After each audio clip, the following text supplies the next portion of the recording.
जय हिंद साथियों। मैं आर के स्वामी आप सभी का स्वामी क्लासेस फाजिलका में स्वागत करता हूं। साथियों, जैसे कि आप सभी को पता है, हम जो है हिंदी व्याकरण का विस्तृत रूप से अध्ययन कर रहे हैं और आज हम हिंदी व्याकरण के अंतर्गत कारक कारक एवं कारक चिन्ह चिन्ह का विस्तृत रूप से अध्ययन करेंगे। साथियों, आज की इस क्लास में आपको बहुत कुछ नया सीखने को मिलेगा, इसलिए सभी साथी क्लास को अंत तक अवश्य देखें और साथ में क्लास को लाइक और शेयर अवश्य करें। अगर आप हमारे YouTube चैनल पर नए हों और हिंदी व्याकरण का साथ में हिंदी साहित्य का विस्तृत रूप से अध्ययन करना चाहते हो तो चैनल को सब्सक्राइब करें, बेल आइकन को अवश्य दबाएं ताकि आप तक नई क्लास का नोटिफिकेशन पहुंच सके।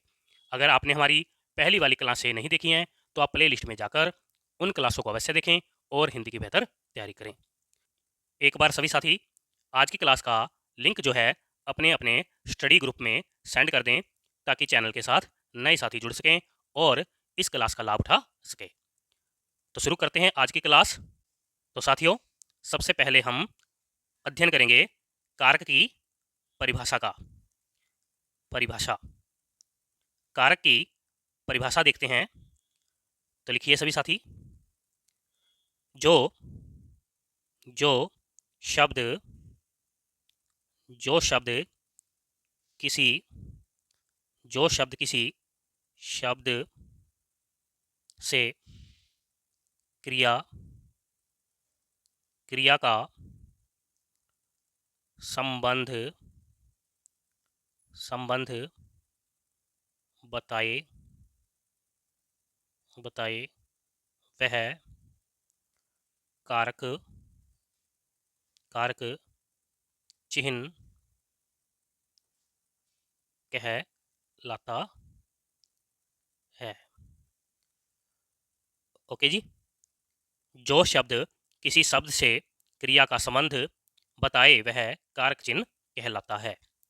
इसे हम इस प्रकार भी याद कर सकते हैं, जैसे लिखिए, किसी किसी वाक्य में किसी वाक्य में जो जो शब्द क्रिया क्रिया को क्रिया को संज्ञा संज्ञा या सर्वनाम संज्ञा या सर्वनाम से जोड़ता जोड़ता है वह कारक चिन्ह कहलाता है। ओके जी, किसी वाक्य में जो शब्द क्रिया को संज्ञा या सर्वनाम से जोड़ता है वह कारक चिन्ह कहलाता है। ओके जी, आगे देखिए, इसे हम इस प्रकार भी याद कर सकते हैं, जैसे लिखिए, संज्ञा संज्ञा या सर्वनाम संज्ञा या सर्वनाम के जिस रूप से उसका संबंध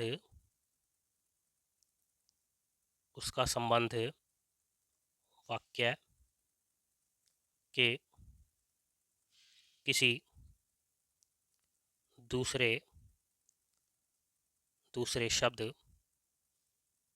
शब्द के साथ होना पाया जाए तो उसे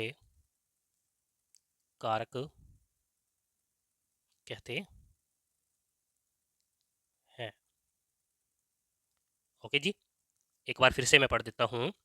संज्ञा या सर्वनाम के जिस रूप से उसका संबंध वाक्य के किसी दूसरे शब्द के साथ होना पाया जाए तो उसे कारक कहते हैं। ओके जी, कारक की परिभाषा मैं आशा करता हूं कि आप सभी को समझ में आ गई होगी। आगे लिखिए, क्रिया क्रिया के साथ क्रिया के साथ सीधा सीधा संज्ञा संबंध ही कारक कहलाता है। ओके जी, यानी कि हम इस प्रकार से भी कह सकते हैं कि क्रिया के साथ सीधा संज्ञा संबंध ही कारक कहलाता है। ओके जी, यहां तक सभी को। आगे देखिए, इसको हम उदाहरण से समझते हैं। उदाहरण देखिए, उदाहरण हमारे पास मोहन मोहन ने चाकू से सब्जी को काटा। मोहन ने चाकू से सब्जी को काटा। अब हमारे पास यह एक उदाहरण है। अब सभी साथी ध्यान दीजिए, इसमें मोहन जो है कर्ता कारक है। ओके जी, ने जो है यह कर्ता कारक चिन्ह है। ओके जी, चाकू जो है इस वाक्य में करण कारक है और से जो है इस वाक्य में करण कारक चिन्ह है। ओके जी, इसी प्रकार से इस वाक्य में सब्जी जो है कर्म कारक है और इस वाक्य में को जो है कर्म कारक चिन्ह है। ओके जी, यानी कि एक वाक्य के अंदर कई कारक और कारक चिन्ह का प्रयोग किया जा सकता है। ओके जी, यानी कि इसमें जो है एक शब्द किसी शब्द से क्रिया का संबंध बताए वह कारक चिन्ह या कारक कहलाता है। ओके जी, या हम इस प्रकार भी कह सकते हैं कि संज्ञा या सर्वनाम के जिस रूप से उसका संबंध वाक्य के किसी दूसरे शब्द के साथ या फिर संज्ञा या सर्वनाम के साथ होना पाया जाए तो उसे कारक कहते हैं। ओके जी, इस वाक्य में काटा जो है एक क्रिया है, यानी कि काटना एक क्रिया का प्रयोग हुआ है। मैं आशा करता हूं कि आप सभी को कारक और कारक चिन्ह के बारे में समझ में आ गया होगा। आगे देखते हैं। सभी साथी यहाँ पर हेडिंग बनाएंगे, कारक से संबंधित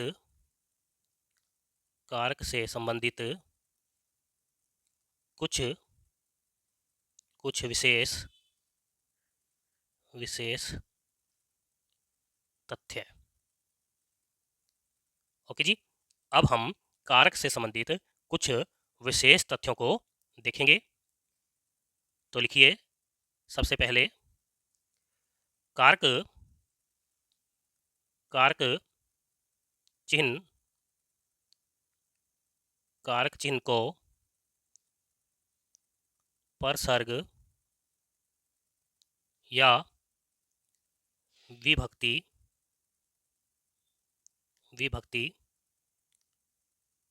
के नाम से भी जाना जाता है। कारक चिन्ह को परसर्ग या विभक्ति के नाम से भी जाना जाता है। आगे लिखिए, किसी भी वाक्य में कारक चिन्ह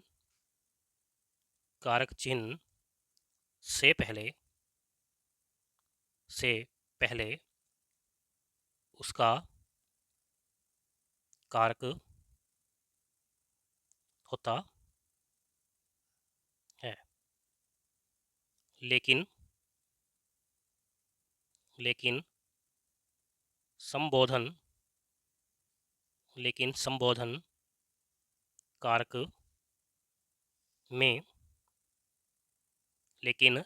कारक में कारक चिन्ह पहले तथा कारक बाद में आता है। ओके जी। किसी भी वाक्य में कारक चिन्ह से पहले उसका कारक होता है, लेकिन संबोधन कारक में कारक चिन्ह पहले आता है तथा कारक बाद में आता है। ओके जी, यहाँ तक सभी को। आगे देखिए, लिखिए सभी साथी अगला पॉइंट। प्रत्येक कारक की अपनी निश्चित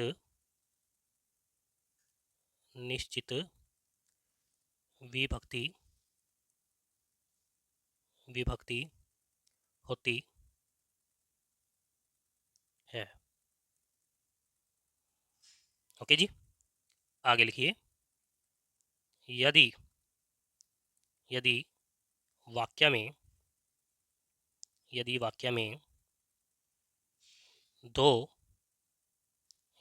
में दो कारक की विभक्ति समान यानी कि एक बराबर हो तो उनका व्यवहार अलग अलग होता है। ओके जी, कहने का भाव यह कि यदि किसी वाक्य में दो कारक की विभक्ति यानी कि जो कारक का चिन्ह है समान हो तो उनका व्यवहार अलग अलग होता है। ओके जी, यहाँ तक सभी को। आगे देखते हैं, लिखिए। एक वाक्य में एक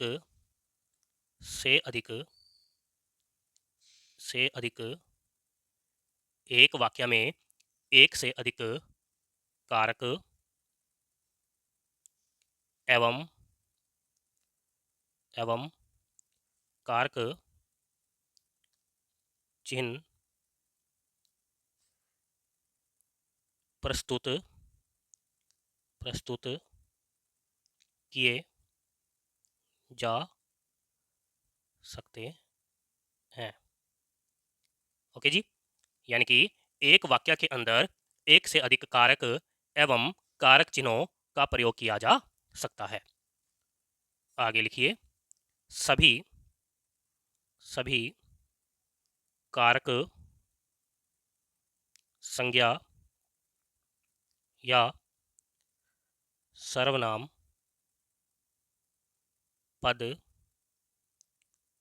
होते हैं।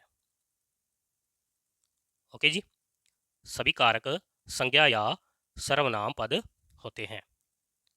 ओके जी, यहाँ तक सभी को। अगर आपको आज की क्लास अच्छी लग रही है तो क्लास को लाइक और शेयर अवश्य करें। तो आगे देखते हैं, सभी साथी यहाँ पर फिर से हेडिंग बनाएंगे, कारक के प्रकार।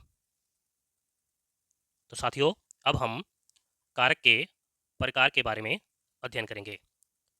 तो लिखिए, हिंदी भाषा में कारक एवं कारक चिन्ह चिन्ह मुख्यतः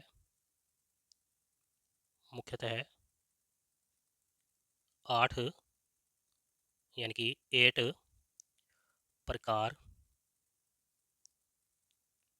के होते हैं। ओके जी। हिंदी भाषा में कारक एवं कारक चिन्ह मुख्यतः 8 प्रकार के होते हैं। यह 8 प्रकार कौन कौन से हैं? तो लिखिए, नंबर 1 पर है कर्ता कारक। इसका विभक्ति चिन्ह है ने या कभी कभी शून्य कारक चिन्ह भी होता है। नंबर 2 पर कारक है कर्म कारक। इसका विभक्ति चिन्ह है को या कभी कभी शून्य कारक चिन्ह भी होता है। आगे देखते हैं। नंबर 3 पर कारक है कर्ण कारक। इसका विभक्ति चिन्ह है से या के द्वारा। इस कारक चिन्ह में यहाँ पर जो से है यह कारण या साधन या माध्यम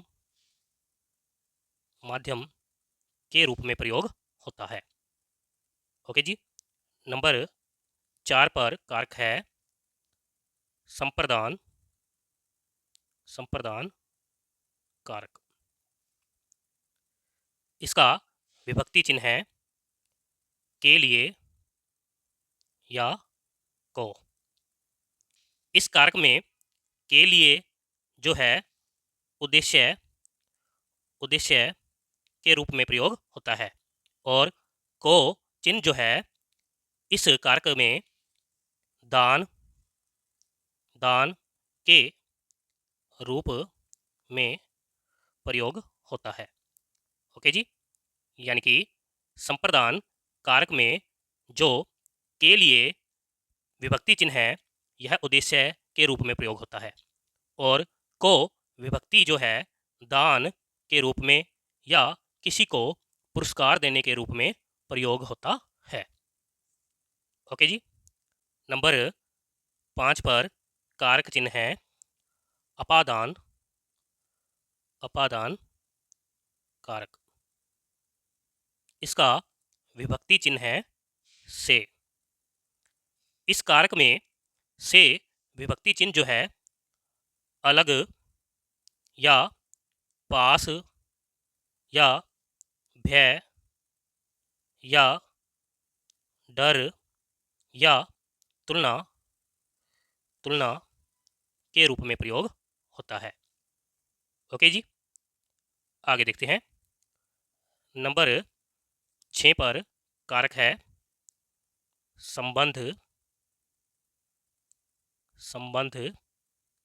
कारक। इसका कारक चिन्ह यानी कि विभक्ति चिन्ह है का, कोमा, की, कोमा, के या ना, कोमा, नी, कोमा, ने या रा, कोमा, री, कोमा, रे। ओके जी। यानी कि संबंध कारक के ये जो है विभक्ति चिन्ह माने जाते हैं। का, की, के जो है संज्ञा के साथ प्रयोग होते हैं और ना, नी, ने साथ में रा, री, रे यह जो है सर्वनाम के साथ प्रयोग होते हैं। ओके जी। नंबर 7 पर कारक है अधिकरण कारक। इसका कारक चिन्ह है में, कोमा, पर। इस कारक में जो कारक चिन्ह है में और पर, यह दोनों जो है ऊपर या स्थान या समय या आधार आधार या आश्रय आश्रय के रूप में प्रयोग होते हैं। यानी कि इस कारक में जो में पर कारक चिन्ह है, यह हमें किसी स्थान के बारे में, समय के बारे में, किसी आधार के बारे में या आश्रय के बारे में या किसी वस्तु के ऊपर होने के बारे में हमें बोध कराते हैं। ओके जी, यहाँ तक सभी को। आगे देखिए, नंबर 8 पर कारक है संबोधन संबोधन कारक। इसका कारक चिन्ह है हे, कोमा, अरे, कोमा, अजी, कोमा, सुनो इत्यादि। यानी कि संबोधन कारक के ये कारक चिन्ह होते हैं। कर लोगे सभी साथी? संबोधन कारक चिन्ह का प्रयोग जो है किसी को पुकारने, किसी को बुलाने या हैरानी या भाव आदि का बोध कराने के लिए प्रयोग किया जाता है। ओके जी, ये 8 प्रकार के हिंदी भाषा में कारक होते हैं। अब हम इन सभी कारक को विस्तृत रूप से अध्ययन करेंगे। तो आगे देखिए, नंबर 1 पर हम कारक लेते हैं कर्ता कारक। इसको समझते हैं कि यह क्या होता है। तो लिखिए सभी साथी, जो जो वाक्य जो वाक्य में कार्य यानी कि काम करता है, वह कर्ता कारक होता है। ओके जी, अर्थात अर्थात संज्ञा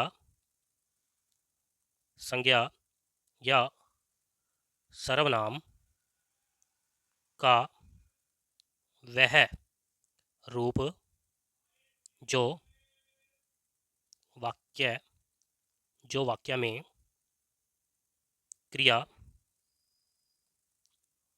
करता है, वह कर्ता कारक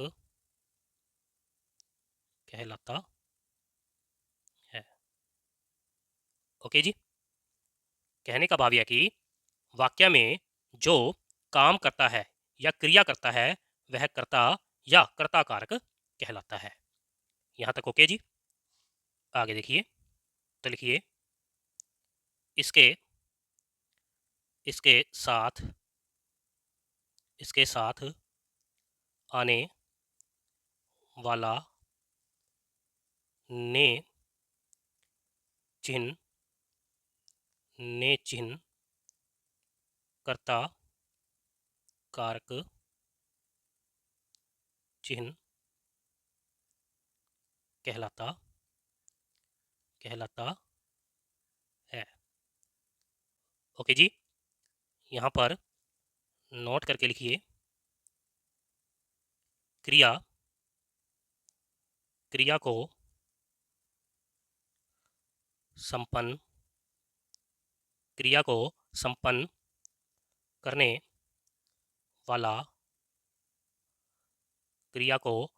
करने वाला कर्ता कारक होता है। ओके जी, आगे लिखिए, सभी साथी लिखेंगे, कर्ता कारक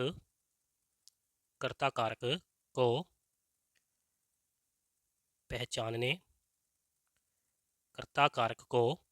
पहचानने का तरीका।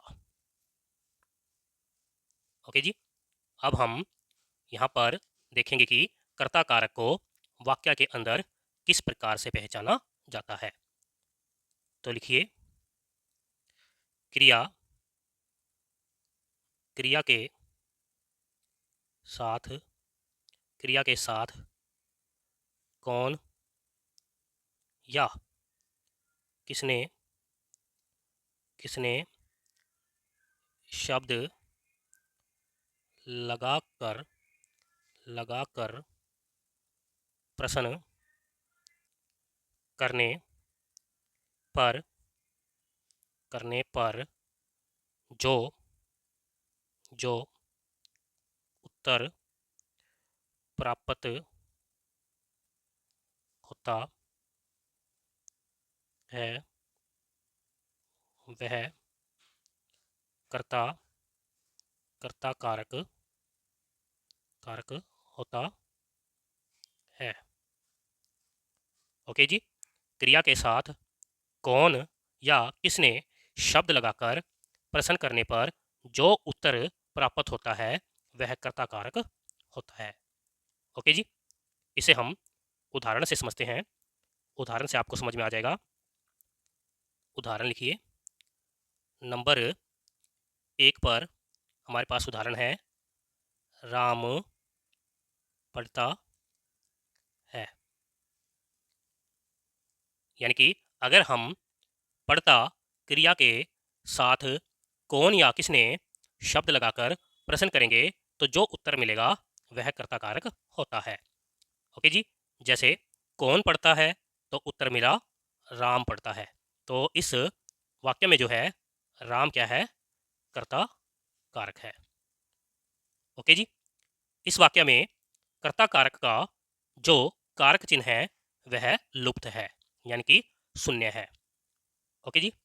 नंबर 2 पर हमारे पास उदाहरण है, जतिन जतिन ने पुस्तक पुस्तक पढ़ी। फिर से हम क्रिया से प्रश्न करेंगे, किसने पढ़ी, जतिन ने पढ़ी ना। तो जतिन इस वाक्य में क्या है, कर्ता कारक है। और इस वाक्य में ने जो है कर्ता कारक चिन्ह है।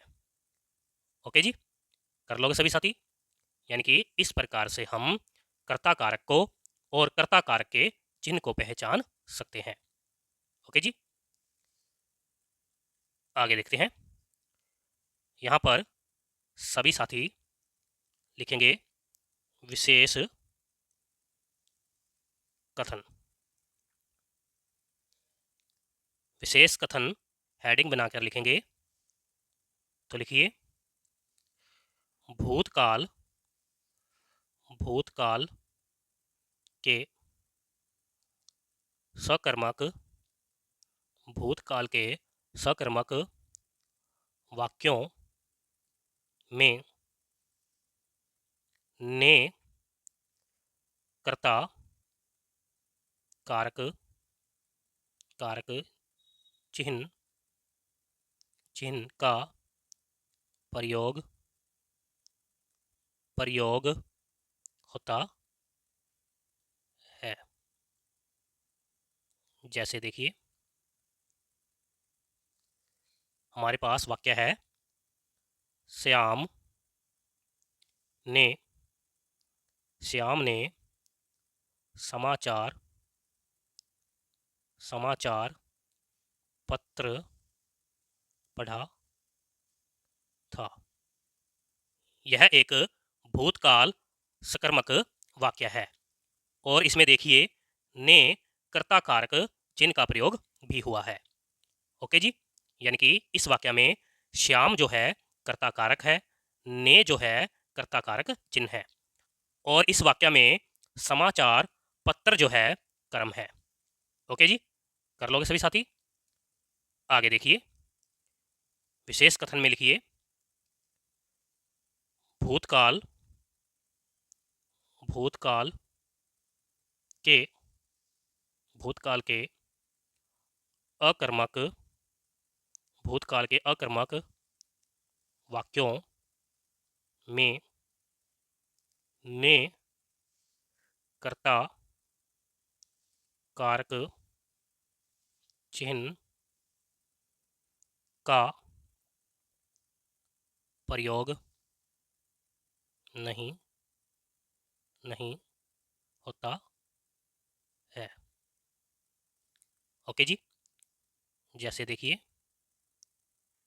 हमारे पास भूतकाल का अकर्मक वाक्य है, राम खेला था। राम खेला था, यानी कि इस वाक्य में कर्ता कारक तो है लेकिन ने कर्ता कारक चिन्ह का प्रयोग नहीं हुआ है।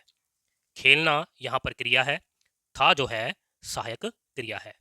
ओके जी, यानी कि इस वाक्य में राम हमारे पास कर्ता कारक है और इस वाक्य में कर्ता कारक चिन्ह जो है शून्य है, यानी कि भूतकाल के अकर्मक वाक्यों में ने कारक चिन्ह का प्रयोग नहीं होता है।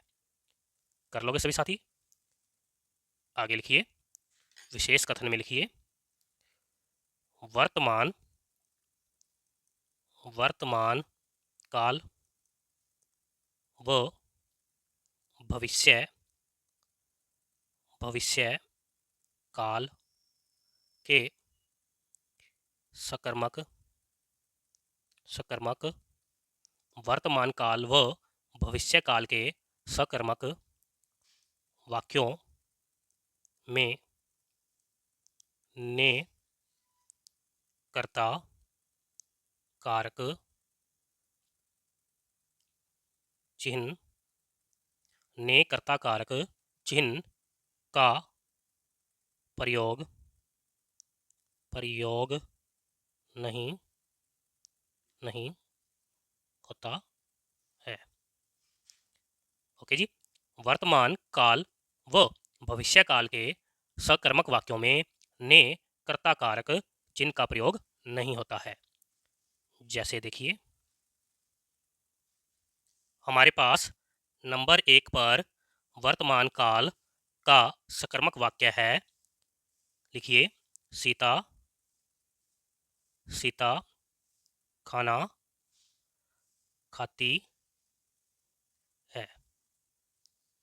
ओके जी, अब इसमें ध्यान दीजिए, सीता जो है कर्ता कारक है लेकिन इस वाक्य में ने कर्ता कारक चिन्ह का प्रयोग नहीं हुआ है। ओके जी,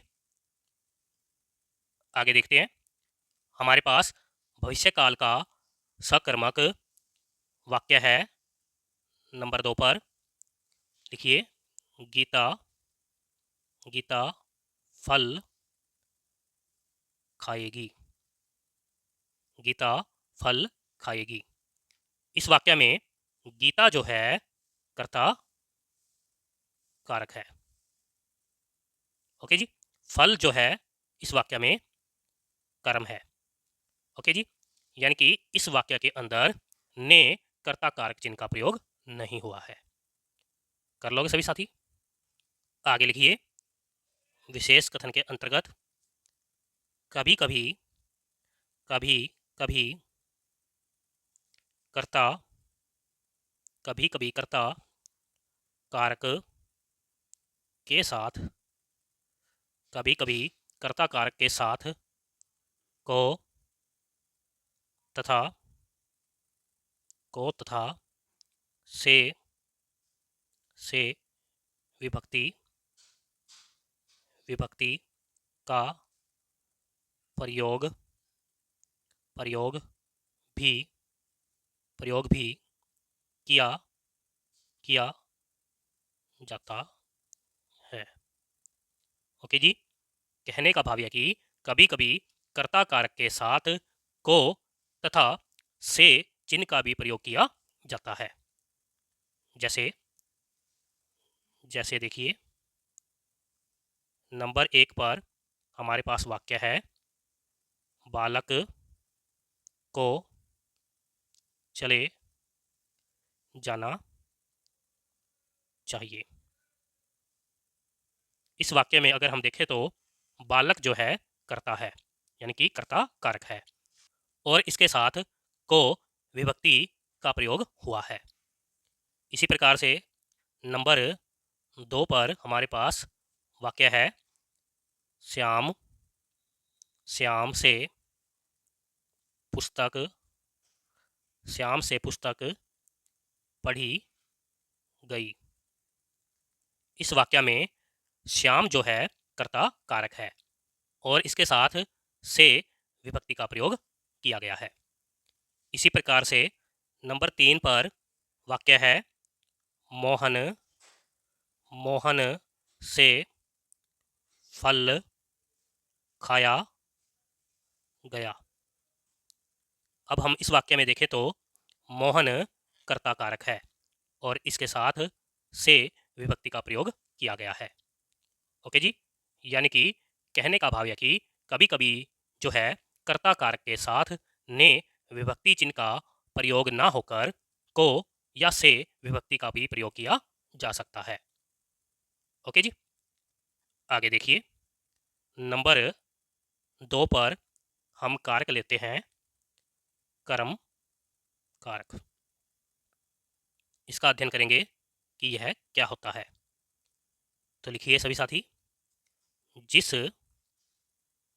जिस पर जिस पर कार्य यानी कि काम काम का प्रभाव पड़ता है वह कर्म कारक होता है। जिस पर कार्य यानी कि काम का प्रभाव पड़ता है वह कर्म कारक होता है। अर्थात अर्थात संज्ञा संज्ञा या सर्वनाम संज्ञा या सर्वनाम का वह रूप जिस पर क्रिया का प्रभाव पड़ता है वह कर्म कारक कहलाता है। ओके जी, आगे देखते हैं। लिखिए इसके इसके साथ आने वाला को चिन्ह कर्म कारक चिन्ह कहलाता है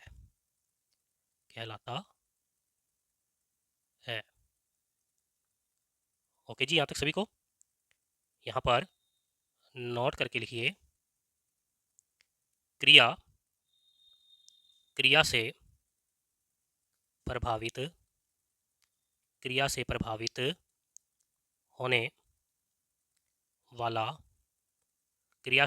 होने वाला कर्म कारक होता है। ओके जी, यहाँ तक सभी को। आगे देखते हैं।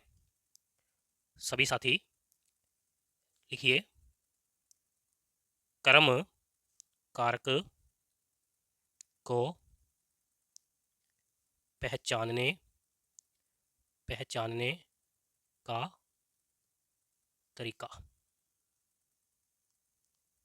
ओके जी, अब हम यहाँ पर देखेंगे कि कर्म कारक को किस प्रकार से पहचाना जा सकता है। तो लिखिए क्रिया के साथ क्या या किसको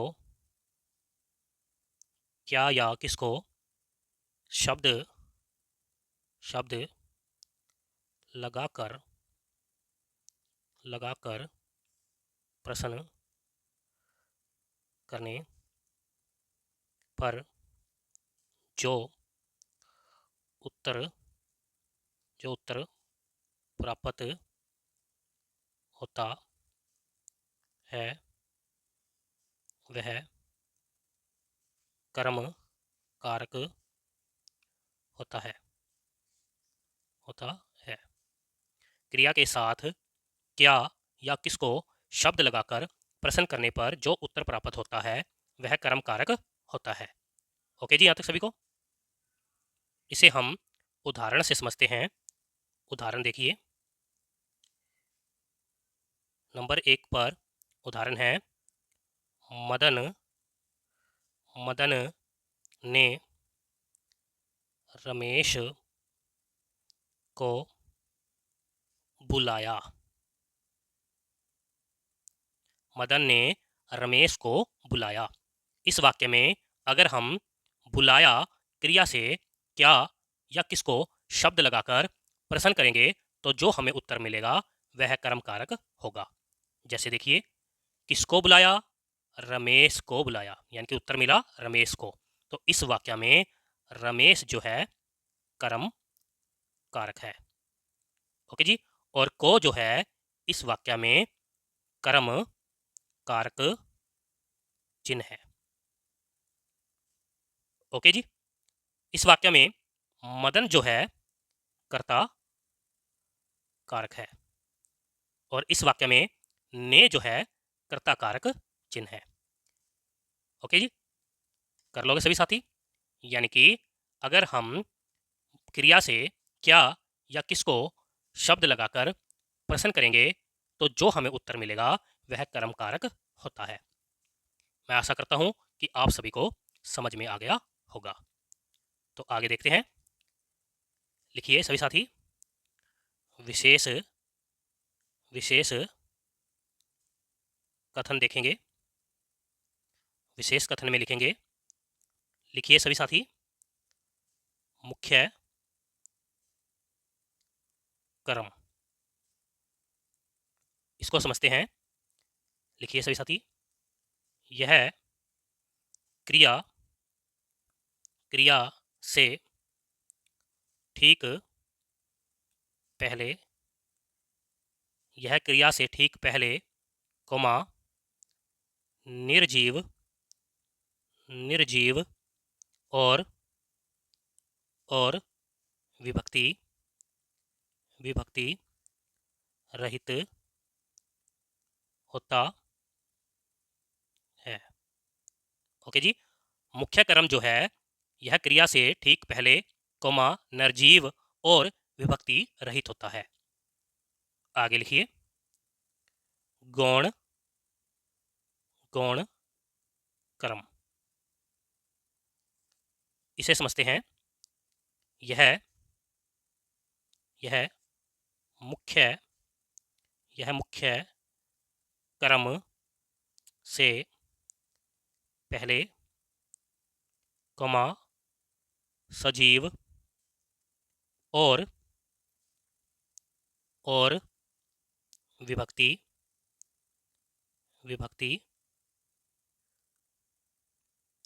सहित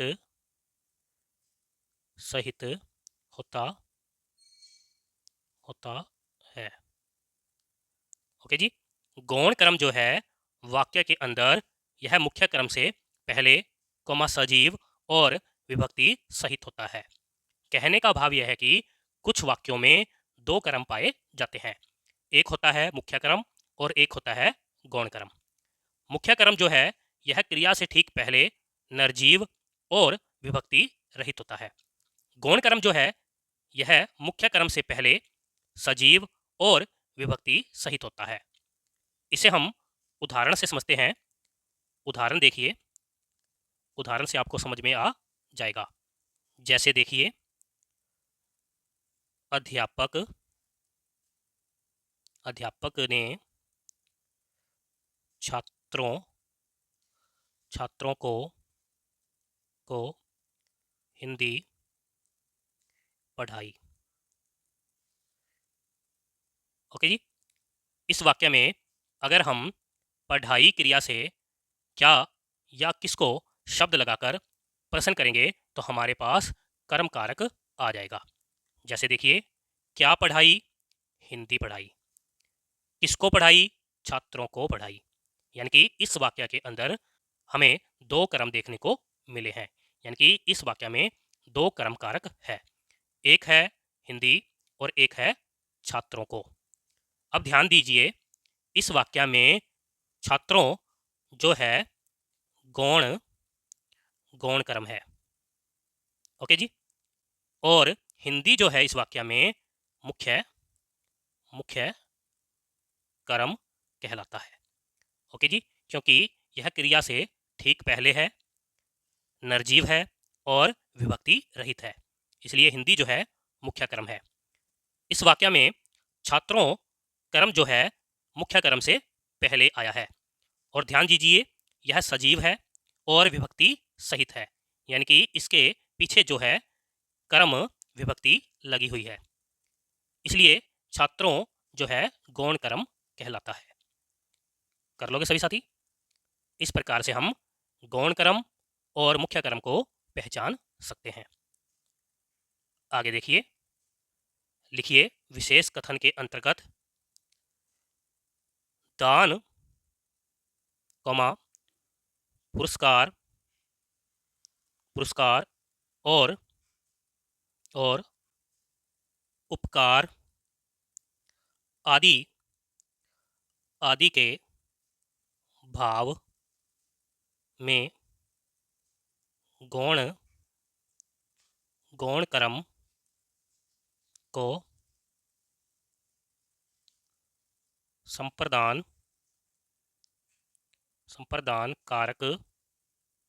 कारक माना जाता है। कहने का भाव यह है कि यदि किसी वाक्य में दान देने, पुरस्कार देने या उपकार करने आदि का भाव हो तो उस वाक्य में गौण कर्म को संप्रदान कारक माना जाता है। जैसे देखिए, जैसे हमारे पास वाक्य है, राजा ने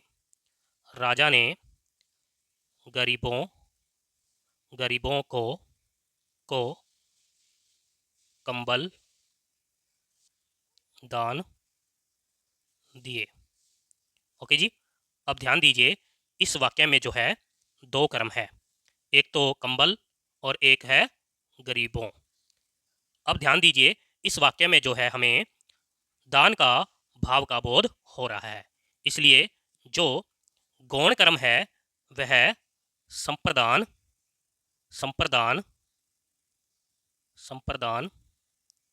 कारक होता है। ओके जी। यानी कि इस वाक्य में गरीबों जो है संप्रदान कारक है। ओके जी। और इसके साथ आने वाला को चिन्ह जो है यह संप्रदान कारक चिन्ह कहलाएगा। कर लोगे सभी साथी? आगे देखिए, विशेष कथन के अंतर्गत लिखिए, कर्म कारक में कहना और पूछना क्रिया शब्दों के साथ को विभक्ति